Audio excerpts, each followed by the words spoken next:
ಮೈಸೂರು ಸಂತೆಗೆ ಹೋಗ್ತಾ ಇದೀವಿ. ಅಲ್ಲಿ ಸ್ವಲ್ಪ ಬ್ಲಡ್ ಬಂದ್ಬಿಡ್ತು ಕಿವಿಯಲ್ಲಿ.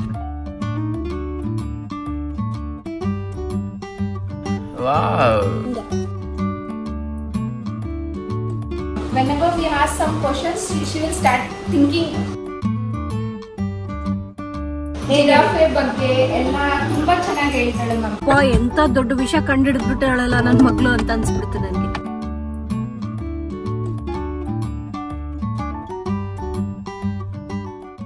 ಹಾಯ್ ಫ್ರೆಂಡ್ಸ್, ನಾನಿವತ್ತು ಮಧ್ಯಾಹ್ನದಿಂದ ವ್ಲಾಗ್ ಮಾಡ್ತಾ ಇದ್ದೀನಿ. ಸ್ವಲ್ಪ ಹೊರಗಡೆ ಕೆಲಸ ಆಯ್ತು, ಎಮರ್ಜೆನ್ಸಿ. ಹಾಗಾಗಿ ನಾನು, ರಾಜು, ನಮ್ಮ ಆಫೀಸ್ ಅವರೆಲ್ಲರೂ ಹೋಗ್ತಾ ಇದ್ದೀವಿ. ಹಾಗೆ ಇನ್ನೊಂದೇನಪ್ಪಾ ಅಂದ್ರೆ, ಮಕ್ಳನ್ನ ಯಾರನ್ನೂ ಕರ್ಕೊಂಡ್ ಬಂದಿಲ್ಲ. ಅವರು ಊಟ ಮಾಡ್ತಾ ಇದ್ರು, ಅವ್ರ ಕಣ್ ತಪ್ಪಿಸಿ ಹೊರಗಡೆ ಬಂದಿದ್ದೀನಿ. ಹಂಗೆ ಏನೋ ಇಟ್ಟು ಬರ್ತೀನಿ ಇರು ಅಂತ ಹೇಳ್ಬಿಟ್ಟು. ಎಲ್ಲ ಅಂತ ಹೇಳಿದ್ರೆ ನಾನು ಈ ತರ ಡ್ರೆಸ್ ಏನಾದ್ರು ಮಾಡ್ಕೊಂಡ್ಬಿಟ್ರೆ ಆಯ್ತು, ಎಲ್ಲೋ ಹೋಗ್ತಾ ಇದ್ದೀನಿ ನಾನು ಅನ್ನೋದು ಗೊತ್ತಾಗ್ಬಿಡತ್ತೆ ಅವನ್ಗೆ. ಅದಕ್ಕೆ ಹಿಂದಿಂದೇನೆ ಬರ್ತಾನೆ. ಹೆಂಗೋ ನೋಡ್ಲಿಲ್ಲ ನನ್ನ, ಬಂದೆ. ಸೊ ಈಗ ಸ್ವಲ್ಪ ನಂದು ರಾಜುದು ಹೊರಗಡೆ ಕೆಲಸ ಇತ್ತು, ಹಾಗಾಗಿ ಅರ್ಜೆಂಟಾಗಿ ಹೋಗ್ತಾ ಇದ್ದೀವಿ. ಫ್ರೆಂಡ್ಸ್, ನಾವು ಮನೆಗೆ ಬಂದು ಊಟ ಮಾಡೋಣ ಅಂದ್ಕೊಂಡ್ವಿ. ಅಲ್ಲೇ ಹೊರಗಡೆನೆ ತುಂಬ ಲೇಟಾಗಿ ಹೋಗ್ಬಿಟ್ಟಿತ್ತು.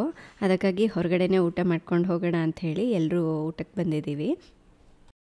ಫ್ರೆಂಡ್ಸ್, ನಾನು ವಿಡಿಯೋ ಎಡಿಟಿಂಗ್ ಮಾಡಬೇಕಾದ್ರೆ, ವಾಯ್ಸ್ ಓವರ್ ಮಾಡಬೇಕಾದ್ರೆ ಸೊ ಈ ಗ್ಲಾಸಸ್ನ ಹಾಕ್ಕೊಳ್ತೀನಿ. ಏಕೆಂದರೆ ಅದು ಸಿಸ್ಟಮ್ ಲೈಟ್ ಬೀಳಬಾರ್ದು ಅನ್ನೋದಕ್ಕೋಸ್ಕರ ನಾನು ಮತ್ತು ರಾಜು ಇಬ್ಬರು ಯೂಸ್ ಮಾಡ್ತೀವಿ. ಇದು ಸ್ವಲ್ಪ ಸ್ಕ್ರ್ಯಾಚಸ್ ಬಿದ್ದುಬಿಟ್ಟಿದೆ ನೋಡಿ, ಎರಡೂ ಕಡೆನೂ ಸ್ಕ್ರಾಚ್ ಆಗಿಬಿಟ್ಟಿದೆ. ಇನ್ನು ಮನೆಗೆ ಹೋಗೋ ದಾರಿಯಲ್ಲೇ ಲೆನ್ಸ್ ಕಾರ್ಟ್ ಇತ್ತು, ಅಲ್ಲಿಗೆ ಹೋಗಿ ಬಂದ್ಬಿಡೋಣ. ಯಾಕೆಂದ್ರೆ ನನ್ನ ಫ್ರೆಂಡ್ ಒಬ್ರು ಹೇಳಿದ್ರು, ಲೆನ್ಸ್ ಕಾರ್ಟ್ ಸ್ಟೋರ್ನಲ್ಲಿ ಲೆನ್ಸನ್ನು ಫ್ರೀ ಆಗಿ ಚೇಂಜ್ ಮಾಡ್ಕೊಡ್ತಾರಂತೆ. ಜಸ್ಟ್ ಫಿಟ್ಟಿಂಗ್ ಚಾರ್ಜಸ್ 199 ಪೇ ಮಾಡಿದ್ರೆ ಆಯ್ತು ಅಷ್ಟೇ. ಹೇಗಿದ್ರು ನಮ್ಮ ಮನೆ ಹತ್ರನೇ ಇದೆ ಅಲ್ವಾ, ಒಂದ್ಸಲ ಟ್ರೈ ಮಾಡೋಣ ಅಂತ ಹೇಳಿ ಬಂದೆ. ಇದು ಹೇಗ್ ವರ್ಕ್ ಆಗುತ್ತಪ್ಪ ಅಂದ್ರೆ, ನಿಮ್ಮ ಹತ್ರ ಲೆನ್ಸ್ ಕಾರ್ಟಿನ ಲೆನ್ಸೇ ಇರ್ಬೇಕಂತ ಏನಿಲ್ಲ, ಬೇರೆ ಬ್ರ್ಯಾಂಡಿನ ಲೆನ್ಸ್ ಆದ್ರೂ ಇರಬಹುದು. ಲೆನ್ಸ್ ಕಾರ್ಟ್ ನಲ್ಲಿ ಪ್ರೀಮಿಯಂ ಆಂಟಿ ಗ್ಲೇರ್ ಲೆನ್ಸ್ ಅನ್ನ ಕೊಡ್ತಾರೆ. ಈ ಲೆನ್ಸಸ್ ಸ್ಕ್ರಾಚ್ ರೆಸಿಸ್ಟೆಂಟ್ ಆಗಿರುತ್ತೆ. ಎವ್ರಿ ಡೇ ಕಂಫರ್ಟ್ ಮತ್ತು ಡ್ಯೂರಾಬಿಲಿಟಿಗೆ ಇದು ಪರ್ಫೆಕ್ಟ್ ಅಂತ ಹೇಳ್ಬಹುದು. ಇಲ್ಲಿ ಸ್ಟಾಫ್ ಫ್ರೀ ಆಗಿ ಐ ಚೆಕ್ಅಪ್ ಕೂಡ ಮಾಡಿಸ್ಕೋಬಹುದು ಅಂತ ಹೇಳಿದ್ರು. ಹೇಗೋ ಬಂದಿದ್ವಲ್ವಾ, ಹಾಗಾಗಿ ಮಾಡಿಸ್ಕೊಳ್ತಾ ಇದ್ದೀನಿ. ನಿಮಗೆ ಬೇಕು ಅಂದ್ರೆ ಲೆನ್ಸ್ ಕಾರ್ಟ್ ಆಪ್ ನಲ್ಲೇ ಫಿಟ್ಟಿಂಗ್ ಚಾರ್ಜಸ್ ಗೋಸ್ಕರ ವೌಚರ್ ಅನ್ನ ಬೈ ಮಾಡಬಹುದು. ಅದನ್ನ ಸ್ಟೋರ್ ಅಲ್ಲಿ ತೋರಿಸಿ ಲೆನ್ಸಸ್ ಅನ್ನ ಫ್ರೀ ಆಗಿ ಪಡಿಬಹುದು. ನಿಜ ಹೇಳ್ಬೇಕು ಅಂದ್ರೆ ನಾನು ನಂಬೇ ಇರ್ಲಿಲ್ಲ, ಇಂತ ಆಫರ್ ಗಳೆಲ್ಲ ಗಿಮಿಕೆ ಇರುತ್ತೆ ಅನ್ಕೊಂಡಿದ್ದೆ. ಬಟ್ ಇದು ತುಂಬಾ ಸ್ಟ್ರೇಟ್ ಫಾರ್ವರ್ಡ್ ಆಗಿತ್ತು. ನಾನು ಹೇಳ್ತಾ ಇದ್ದೀನಿ ಅಂತ ಅಲ್ಲ, ನಿಮ್ಗೂ ಒಂದ್ ವೇಳೆ ಕ್ವಾಲಿಟಿ ಲೆನ್ಸಸ್ ಬೇಕು ಅಂದ್ರೆ ಲೆನ್ಸ್ ಕಾರ್ಟ್ ಸ್ಟೋರ್ ಅನ್ನ ಒಂದ್ಸಲ ವಿಸಿಟ್ ಮಾಡಿ ನೋಡಿ. ಮನೇಲಿ ಮಕ್ಕಳನ್ನ ಬಿಟ್ಟು ಬಂದರೆ ಒಂದು ಕೆಲಸಕ್ಕೆ ಹೋದರೆ 10 ಕೆಲಸ ಮಾಡ್ಕೊಂಬರ್ಬೋದು ಅಂತ ಹೇಳ್ತಾರಲ್ವ, ಅದಿದೆ ನೋಡಿ. ನಿಜವಾಗ್ಲೂ ಎಷ್ಟು ಬೇಗ ಎಲ್ಲ ಕೆಲಸ ಮುಗಿಸ್ಕೊಂಡ ಅಂತ ಅನಿಸ್ತಾ ಇದೆ. ಟಿವಿ ನೋಡ್ತಾ ಇದೆ. ಧೀರಂತ್,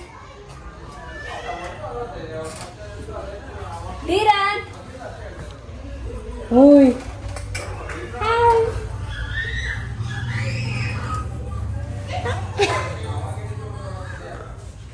ಹಾಯ್.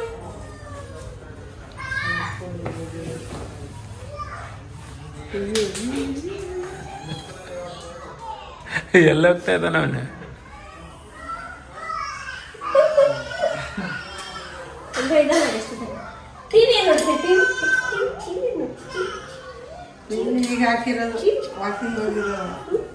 ಇನ್ನು ಮನೆಗೆ ಬಂದು ಚಿನಿಮನ ರೆಡಿ ಮಾಡಿಕೊಂಡು, ಇವತ್ತು ಪೇರೆಂಟ್ಸ್ ಮೀಟಿಂಗ್ ಇದೆ ಸ್ಕೂಲ್ನಲ್ಲಿ. ನಾನು ರಾಜು ಅಲ್ಲಿಗೆ ಬಂದಿದ್ದೀವಿ.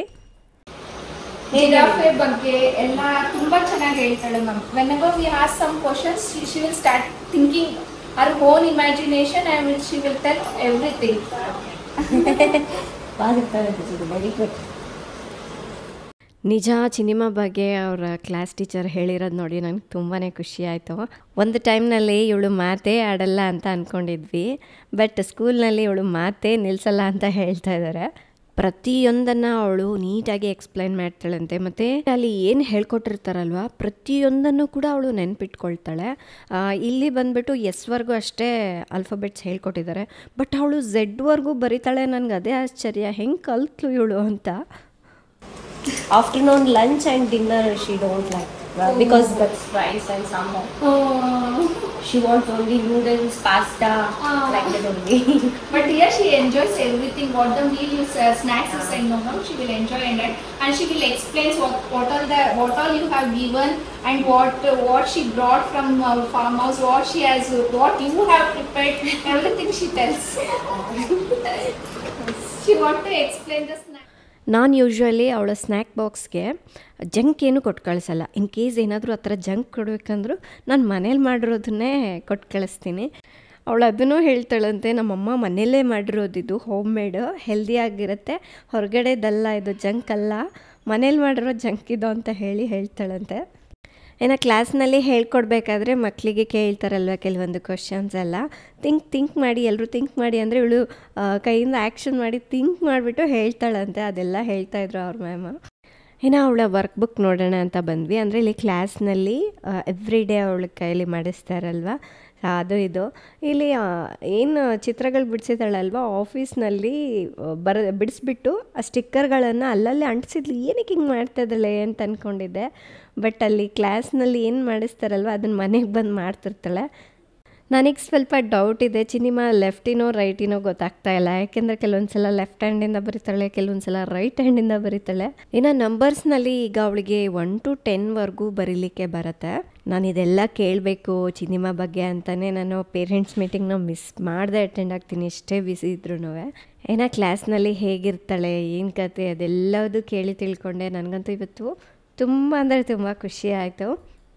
ಯಾಕೆಂದರೆ ಮಕ್ಕಳು ಮನೇಲಿ ಇದ್ದ ಹಾಗೆ ಕ್ಲಾಸ್ನಲ್ಲಿ ಇರೋದಿಲ್ಲ. ಇನ್ನು ಸ್ಕೂಲ್ನಲ್ಲಿ ಕೂಡ ಹೇಗಿರ್ತಾರೆ ಅನ್ನೋದನ್ನು ತಿಳ್ಕೊಂಡ್ಬಿಟ್ರೆ ಅವರ ಬೆಳವಣಿಗೆಗೆ ನಾವು ಇನ್ನೂ ಏನೆಲ್ಲ ಮಾಡಬಹುದು ಅನ್ನೋದು ಗೊತ್ತಾಗ್ಬಿಡುತ್ತೆ.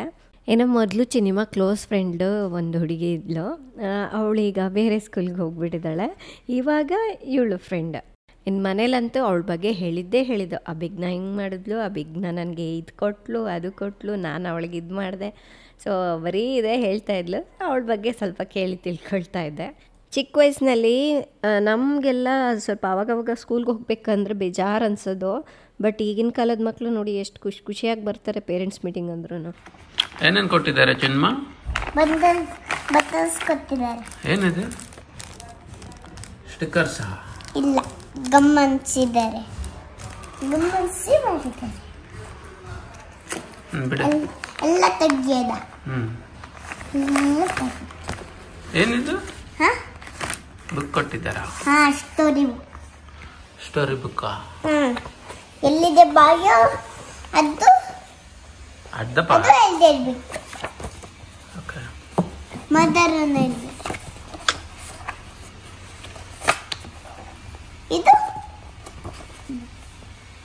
ಇದೇನ್ ಮಾಡ್ಬೇಕು ಹೇಳು. ನೆಕ್ಸ್ಟ್ ಇಲ್ಲೇನು ಕೊಟ್ಟಿದ್ದಾರೆ ಇನ್ನ? ಅದು ಓಪನ್ ಮಾಡು. ಪಿರಮಿಡ್ ಮಾಡ್ಬೇಕಾ? ಅದು ಇದೇನ್ ಮಾಡ್ಬೇಕಿಲ್ಲ. ಎಲ್ಲಿದೆ? Grand okay, food pyramid. ಇದು ಪಿರಮಿಡ್ ಹೆಂಗ್ ಮಾಡಬೇಕು ಅಂತ ಐಡಿಯಾ ಅಷ್ಟೇ. ಬಂತು. ಇವಾಗ ಎಲ್ಲ ನೋಡಿಲ್ಲ. ಫ್ರೂಟ್ ಗ್ರೂಪ್, ಫ್ರೂಟ್ಸ್ ಎಲ್ಲ ಹಚ್ಬೇಕು. ಸ್ಟಿಕ್ಕರ್ಸ್ ಎಲ್ಲಿ? ಗ್ರೀನ್ ಕಲರ್ ಫ್ರೂಟ್ಸ್ ಎಲ್ಲಿದೆ ತೋರಿಸು ಫಸ್ಟ್. ಇದರಲ್ಲಿ ಫ್ರೂಟ್ಸ್ ಎಲ್ಲಿದೆ?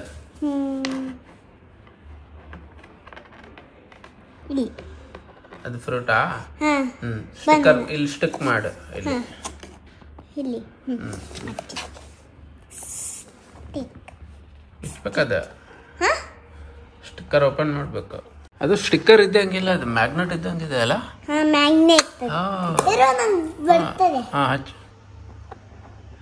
ವಾವ್. ಎಷ್ಟು ಸಾರಿ ಬೇಕಾದ್ರೂ ಮಾಡ್ಬೋದು. ಇದನ್ನ ಕೆಳಗಡೆ ಹೋಗ್ತಾ ಇದೆ. ವೆಜಿಟೇಬಲ್. ಹಚ್ಚು. ಎಲ್ಲಿದೆ? ಇದು ವೆಜಿಟೇಬಲ್. ಇದು ವೆಜಿಟೇಬಲ್ ಪಿಂಕ್ ಕಲರ್ ಅಲ್ಲಿ. ಹಚ್ಚು ಮತ್ತೆ.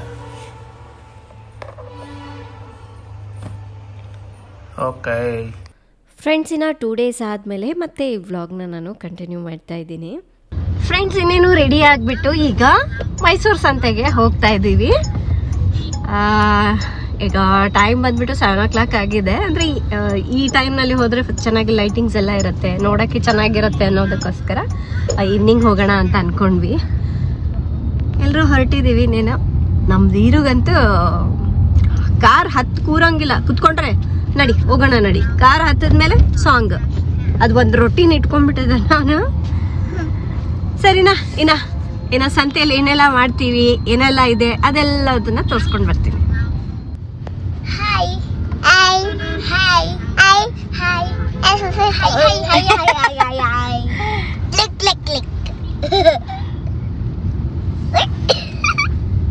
ಅಪ್ಪ, ಸಿಕ್ಕಾಪಟ್ಟೆ ಟ್ರಾಫಿಕ್ ಇತ್ತು ಮಾತ್ರ ಆ ಏರಿಯಾದಲ್ಲಿ.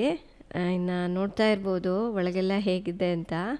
ಸೊ ಎಂಟ್ರೆನ್ಸ್ ಟಿಕೆಟ್ 60 rupees ಇದೆ ಈಗ. ಲಾಸ್ಟ್ ಟೈಮ್ ಏನೋ 50 ಏನೋ ಕೊಟ್ಟಂಗೆ ನೆನಪಿತ್ತು ನನಗೆ.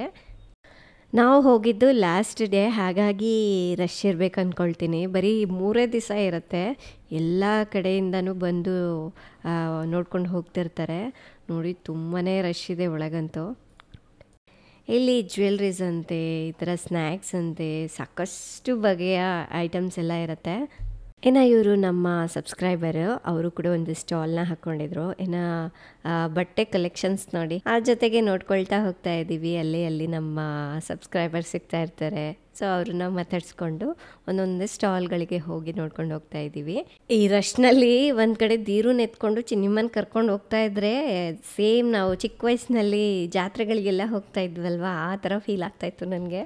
ಇನ್ನು ಇತ್ತೀಚೆಗೆ ಚಿನಿಮಾಗೆ ಡಿಫ್ರೆಂಟ್ ಹೇರ್ ಸ್ಟೈಲ್ಗಳೆಲ್ಲ ಟ್ರೈ ಮಾಡ್ತಾ ಇದ್ದೀನಿ. ಅದಕ್ಕಾಗಿ ಅವಳಿಗೋಸ್ಕರ ಅಂಥೇಳಿ ಒಂದು ಕೋಮ್ ತಗೊಂಡೆ. ಇನ್ನು ನನಗೆ ಮನೆಗೆ ಏನೆಲ್ಲ ಬೇಕೋ ಸ್ವಲ್ಪ ಶಾಪಿಂಗ್ ಮಾಡಿಕೊಂಡೆ. ಇನ್ನು ನಮ್ಮ ದೀರು ಹತ್ರ ಒಂದು ಕೂಡ ಕಾರ್ ಇರಲಿಲ್ಲ. ಇಲ್ಲಿ ಸ್ವಲ್ಪ ದೊಡ್ಡ ಕಾರ್ಗಳೆಲ್ಲ ತುಂಬ ಚೆನ್ನಾಗಿತ್ತು. ಸರಿ ಒಂದು ಕೊಡಿಸ್ಬಿಡೋಣ ಆಟಾಡಲಿಕ್ಕೆ ಅಂದ್ಕೊಂಡ್ರೆ ಅವ್ನಿಗೆ ಇಷ್ಟನೇ ಆಗ್ತಾಯಿಲ್ಲ. ಒಂದು ಪುಟ್ಟದು ಚಿಕ್ಕದು ಏನೋ ತೊಗೊಂಡ್ಬಿಟ್ಟು ಅವನು ಅದೇ ಬೇಕು ಅಂತ ಆಟ ಆಡ್ದ.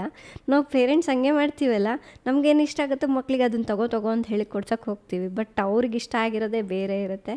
ಅದನ್ನು ನನಗೆ ಸಡನ್ನಾಗಿ ನೆನ್ಪು ಮಾಡಿಕೊಂಡೆ, ಹೌದು ಆ ರೀತಿ ಮಾಡಬಾರ್ದು ಅಂತ. ಅವ್ನಿಗೇನು ಇಷ್ಟ ಆಗುತ್ತೋ ಅದನ್ನೇ ಕೊಡಿಸ್ದೆ. ಏನೋ ಮಕ್ಕಳಿಗೆ ಆಟ ಆಡ್ಲಿಕ್ಕಂತ ಇಲ್ಲಿ ಸುಮಾರು ಆಪ್ಷನ್ಗಳಿತ್ತು. ನಮ್ಮ ದೀರುಗೆ ಚಿನ್ನಿಮಗಂತೂ ತುಂಬಾ ಇಷ್ಟ ಆಯಿತು. ಸೊ ಅವರಂತೂ ಫಸ್ಟ್ ಕಾರ್ನಲ್ಲೂ ಹೋದರು. ದೀರೂ ಕೂಡ ಧೈರ್ಯ ಮಾಡಿ ಕುತ್ಕೊಂಡ್ಬಿಟ್ಟಿದ್ದಾನೆ. ನನಗೆ ಅದೇ ಆಶ್ಚರ್ಯ ಆಗಿಬಿಡ್ತು. ಯಾಕೆಂದರೆ ಆ ಏಜ್ ಮಕ್ಕಳು ಕೂರಬೇಕು ಅಂದರೆ ಸ್ವಲ್ಪ ಹೆದರ್ತಾರಲ್ವ. ಇನ್ನೊಂದು ಕಡೆ ಮಕ್ಕಳು ದೊಡ್ಡವರು ಡ್ಯಾನ್ಸ್ ಮಾಡ್ತಾಯಿದ್ರು, ಅದನ್ನು ಕೂಡ ನೋಡಿ ಎಂಜಾಯ್ ಮಾಡ್ತಾಯಿದ್ದೀವಿ. ಮನೇಲಿ ಇದೇ ಥರ ಅಷ್ಟು ದೊಡ್ಡ ಕಾರ್ ಇದೆ, ಅದರಲ್ಲಿ ಮಾತ್ರ ಆಟಾಡೋಕ್ಕೆ ಇಷ್ಟಪಡಲ್ಲ. ಈ ಥರ ಹೊರಗಡೆ ಬಂದಮೇಲೆ ಬೇರೆ ಮಕ್ಕಳ ಜೊತೆ ಆಟಾಡಬೇಕು, ಬೇರೆ ಮಕ್ಕಳು ಆಟಾಡ್ತಾ ಇದ್ದಾರಲ್ಲ, ನಾವು ಆಟಾಡ್ಬೇಕು ಅನ್ನೋದು ಬಂದುಬಿಡುತ್ತೆ. ಚಿನಿಮಾ ಅಂತೂ ಇಲ್ಲಿ ಏನೆಲ್ಲ ಆಟಾಡೋದಿದೆ ಅದೆಲ್ಲದರಲ್ಲೂ ನಾನು ಹತ್ತುತ್ತೀನಿ, ನೀವು ನೋಡ್ತಾ ಇರಿ ಹೆಂಗೆ ನಾನು ಆಟಾಡ್ತೀನಿ ಅಂತ ಹೇಳ್ತಾ ಇದ್ದಾಳೆ. ಇನ್ನು ಇದು ಒಂದು ಇಷ್ಟಪಟ್ಟಳು. ಇದರಲ್ಲಿ ಕೂಡ ಕೂರಿಸಿ ಸ್ವಲ್ಪ ಹೊತ್ತು ಆಟಾಡ್ಸಿದ್ವಿ. ಇನ್ನು ಇಲ್ಲಿ ಬಂದಿರೋ ಕೆಲವೊಬ್ಬರು ಫಾಲೋವರ್ಸ್ ಇದ್ದಾರಲ್ಲ, ನಮ್ಮ ದೀರುನ ತುಂಬಾ ಇಷ್ಟಪಟ್ಬಿಟ್ಟಿದ್ದಾರೆ. ನಮ್ಮ ದೀರುಗೋಸ್ಕರನೇ ಅವರು ಬ್ಲಾಗ್ಸ್ ಎಲ್ಲ ನೋಡ್ತಿರ್ತಾರಂತೆ. ಅವನನ್ನಂತೂ ಡೈರೆಕ್ಟಾಗಿ ನೋಡಿ ಅವನನ್ನು ಮುದ್ದಾಡಿದ್ದೇನೋ, ಅವನ ಜೊತೆ ಸೆಲ್ಫಿಗಳು ತೊಗೊಂಡಿದ್ದೇನೋ, ಬಾ ಎಷ್ಟು ಖುಷಿ ಆಯಿತು ಅವರಿಗಂತೂ. ಇನ್ನು ಇಲ್ಲಿ ತಿನ್ನಲಿಕ್ಕೆ ಸಿಕ್ಕಾಪಟ್ಟೆ ಆಪ್ಷನ್ಸ್ ಎಲ್ಲ ಇರುತ್ತೆ. ಇನ್ನು ಬಿಸಿ ಬಿಸಿ ಬಜ್ಜಿ ಮಾಡ್ತಾಯಿದ್ರು, ಬಜ್ಜಿ ತಿಂದ್ವಿ ನಾವಂತೂ. Pink colour my favourite. ನಿಮಗೆ ಯಾವುದು? ನಮಗೆ ಕುಲ್ಫಿ, ಮಲಾಯ್ ಕುಲ್ಫಿ. ನಿಮಗೆ ರೋಸ್ ಕುಲ್ಫಿ. ಪಿಂಕ್ ಎಲ್ಲಿ ಹೋದ್ರು ಪಿಂಕ್.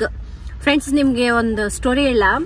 ಮೊನ್ನೆ ಕಿವಿ ಏನೋ ಹಿಂಗೆ ಅವಳೇ ಹಿಂಗೆ ಮಾಡಬೇಕಾದ್ರೆ ಕಿವಿಗೆ ಉಗುರು ಟಚ್ ಆಗಿದೆ ರಾಜು. ಇಲ್ಲಿ ಸ್ಕಿನ್ನು ಸ್ವಲ್ಪ ಲೈಟ್ ಕಲರ್ ಇರತ್ತಲ್ಲ, ಅಲ್ಲಿ ಸ್ವಲ್ಪ ಬ್ಲಡ್ ಬಂದ್ಬಿಡ್ತು ಕಿವಿಯಲ್ಲಿ, ಇಲ್ಲಿ ಮೇಲ್ಗಡೆ. ಅವಳು ಹೋಗಿ ಮಿರರ್ ಅಲ್ಲಿ ನೋಡ್ಕೊಂಡಿದ್ದಾಳೆ ಹಿಂಗೆ, ಮಮ್ಮಿ ನಿನ್ಗೊಂದು ಗೊತ್ತಾ, ನನ್ ಬ್ಲಡ್ ಕೂಡ ಪಿಂಕ್ ಇದೆ. ನನಗೆ ಒಂದ್ ನಿಮಿಷ ಶಾಕ್ ಆಯ್ತು, ಏನಪ್ಪ ಇವಳು ಹಿಂಗ್ ಹೇಳ್ತಿದ್ದಾಳೆ ಅಂತ. ಹೋಗಿ ನೋಡಿದ್ರೆ ಅದು ಪಿಂಕ್ ತರನೇ ಕಾಣಿಸ್ತಾ ಇದೆ, ಒಂಥರ ಲೈಟ್ ಪಿಂಕ್. ಯಾಕೆಂದ್ರೆ ಇಲ್ಲಿ ಸ್ಕಿನ್ ಲೈಟ್ ಇರತ್ತಲ್ವಾ, ಇನ್ನೊಂದು ಹಿಂಗೆ ಶೇಡ್ ಬಿದ್ದಾಗ ರಿಫ್ಲೆಕ್ಟ್ ಆದಾಗ ಸ್ವಲ್ಪ ಅದು ರೆಡ್ ಇರೋದು ಪಿಂಕ್ ತರ ಕಾಣಿಸ್ತದೆ. ಯಪ್ಪ, ಎಂತ ದೊಡ್ಡ ವಿಷಯ ಕಂಡಿಡ್ದ್ಬಿಟ್ಟಾಳಲ್ಲ ನನ್ ಮಗಳು ಅಂತ ಅನ್ಸ್ಬಿಡ್ತು ನನ್ಗೆ. ನನ್ ಬ್ಲಡ್ ಕೂಡ ಪಿಂಕ್ ಇದೆ ಗೊತ್ತಾ ಅಂತ ಇವಾಗ್ಲೂ ಪಿಂಕ್ ಹಾಕೊಂಡ್ ಬಂದಿದ್ದಾಳೆ ನೋಡಿ ಅವಳು.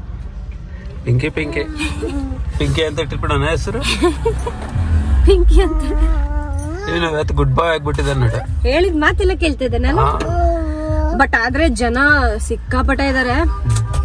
ಇರ್ಬೇಕು, ಜನ ಇದ್ರೇನೆ ಮಜಾ. ಅಲ್ಲ, ಕೂರಕ್ಕೆ ಎಲ್ಲೂ ಜಾಗನೇ ಇಲ್ಲ. ನಿತ್ಕೊಂಡು ನಡಿ. ಲಾಸ್ಟ್ ಟೈಮ್ ಇನ್ನೂ ಚೆನ್ನಾಗಿತ್ತು, ಜನ ಕಡಿಮೆ ಇದ್ರು. ಈ ಸರ್ ಜನ ಜಾಸ್ತಿ ಇದಾರೆ. ಒಟ್ನಲ್ಲಿ ಚೆನ್ನಾಗಿರುತ್ತೆ. ಅವಾಗ ಇತ್ರ ಹೊರಗಡೆ ಬಂದ್ರೆ ಹೊಸ ಹೊಸ ಜನರೆಲ್ಲ ಪರಿಚಯ ಆಗ್ತಾರೆ. ಎಷ್ಟು ಜನ ಮಾತಾಡಿಸ್ತಾರಲ್ವಾ, ಖುಷಿ ಆಗುತ್ತೆ. ನನ್ನನ್ನ ನೋಡಿ ಗುರ್ತಿಸೋದಕ್ಕಿನ್ನ ತುಂಬಾ ಜನರು ರಾಜುನ ಸಿನಿಮಾನ ತುಂಬಾ ಜನರು ಅಷ್ಟೇ. ರಾಜು ಸರ್ನ ನೋಡಿದ್ವಿ. ಆದ್ರೆ ನಾ ಹೈಟ್ ಇದೀನಲ್ಲ, ಎಲ್ಲರೂ ಕಾಣಿಸ್ತಾ ಇದೀನಿ ಅಷ್ಟೇ. ಇನ್ನು ಇವತ್ತಿನ ಬ್ಲಾಗ್ ಇಲ್ಲ ಎಂಡ್ ಮಾಡ್ತಾ ಇದ್ದೀನಿ. ತಮ್ಮೆಲ್ಲರಿಗೂ ವಿಡಿಯೋ ಇಷ್ಟ ಆದರೆ ಲೈಕ್ ಮಾಡಿ, ಶೇರ್ ಮಾಡಿ. ನಾಳೆ ಇನ್ನೊಂದು ಹೊಸ ವಿಡಿಯೋದೊಂದಿಗೆ ಮತ್ತೆ ಸಿಗ್ತೀನಿ. ಅಲ್ಲಿವರೆಗೂ ಟೇಕ್ ಕೇರ್, ಬಾಯ್. ಫ್ರೆಂಡ್ಸ್, 2 days ಬ್ಯಾಕ್ ನನ್ನ ಗ್ಲಾಸಸ್ನ ಕೊಟ್ಟಿದ್ನಲ್ವಾ ಲೆನ್ಸ್ ಚೇಂಜ್ ಮಾಡಲಿಕ್ಕೆ ಅಂತ. ಹೊಸ ಥರ ಆಗೋಗ್ಬಿಟ್ಟಿದೆ. ಈಗ ಓಣಂ ಬರ್ತಾ ಇದೆ ಅಲ್ವಾ, ಸೊ ನೀವು ಏನಾದರೂ ಮಾಡಿಸ್ಕೋಬೇಕು ಅಂದರೆ ಈಗ ಮಾಡಿಸ್ಕೊಳ್ಳಿ. ಲಿಮಿಟೆಡ್ ಆಫರ್ ಇದೆ ಈಗ. ನಿಮ್ಮ ಹತ್ತಿರದಲ್ಲಿರುವಂತಹ ಲೆನ್ಸ್ ಕಾರ್ಟ್ಗೆ ಒಂದ್ಸಲ ವಿಸಿಟ್ ಮಾಡಿ ನೋಡಿ. ನನಗಂತೂ ನಿಜವಾಗ್ಲೂ ನಂಬಕ್ಕೆ ಆಗ್ತಾ ಇಲ್ಲ. ಹೊಸ ಗ್ಲಾಸಸ್ ತೊಗೊಂಡಿರೋ ಥರನೇ ಫೀಲ್ ಆಗ್ತಾ ಇದೆ. ನಿಜ ಹೇಳಬೇಕು ಅಂದರೆ ನಂದು ಯೂಸ್ ಮಾಡಿಬಿಟ್ಟು ತುಂಬಾ ಸ್ಕ್ರ್ಯಾಚಸ್ ಎಲ್ಲ ಬಿದ್ದುಬಿಟ್ಟಿತ್ತು ಗ್ಲಾಸ್ ಮೇಲೆ. ಸೊ ಹಾಕ್ಸಿದ್ದು ಒಳ್ಳೇದಾಯಿತು ಅನ್ನಿಸ್ತಾ ಇದೆ ಇವಾಗ.